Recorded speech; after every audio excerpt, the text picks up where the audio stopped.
আসসালামু আলাইকুম। খোরশেদ হানির পক্ষ থেকে চলে আসছে আমরা প্রাকৃতিক মধু সংগ্রহ করার জন্য। আসলে এই চাকটা অনেক ছোট পড়ছিল, তখন থেকে মধু সংগ্রহ করি। তখন মৌমাছি নষ্ট করি না এবং চাকু নষ্ট করি না। আমরা যখন আমাদের দেশে যখন 7 মাস ফুলে প্রাকৃতিক ফুল থাকে, আমরা মাঝে মাঝে এসে মধু সংগ্রহ করি, আসলে আমাদের অভিজ্ঞতার কারণে। তো আমাদের দেশে আসলে 7 প্রকার মধু হয়ে থাকে, এক এক মধুর বৈশিষ্ট্য এক রকম। বিসমিল্লাহ।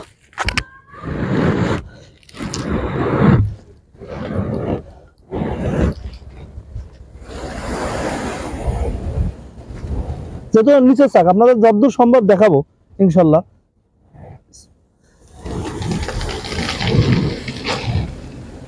আমরা মৌমাছির ক্ষতি করবো না, শুধু মধুরূপ সংগ্রহ করবো।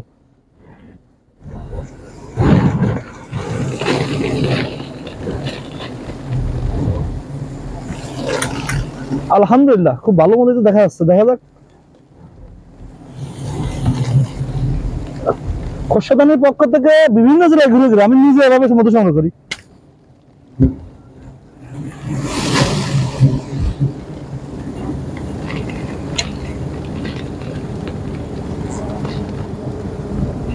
দেখেন মধুর অঞ্চলটা, এই যে এই অঞ্চলে কিছু মধু আছে রাখেছে, আমরা ওটুক রেখে দেবো মৌমাছির জন্য।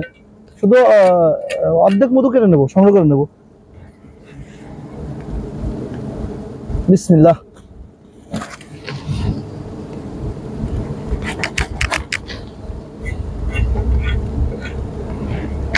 আসলে আল্লাহর রহমত, বলে বোঝানো যাবে না। মাঝি ধরো। বিসমিল্লাহ, আল্লাহু আকবার, আল্লাহু আকবার, আল্লাহু আকবার। চলো, আসলে মধু সংগ্রহ করা শেষ। মূলত এভাবে নিজে মধু সংগ্রহ করি বিভিন্ন জেলায় ঘুরে ঘুরে। আসলে এই মধুর ডিপার্টমেন্টটা ভাইরাস, যেহেতু এই ডিপার্টমেন্টে যত সব অরিজিনাল মধু দিয়ে থাকি, কারণ 95% লোক ভেজাল, তাহলে কি আমি ভেজাল?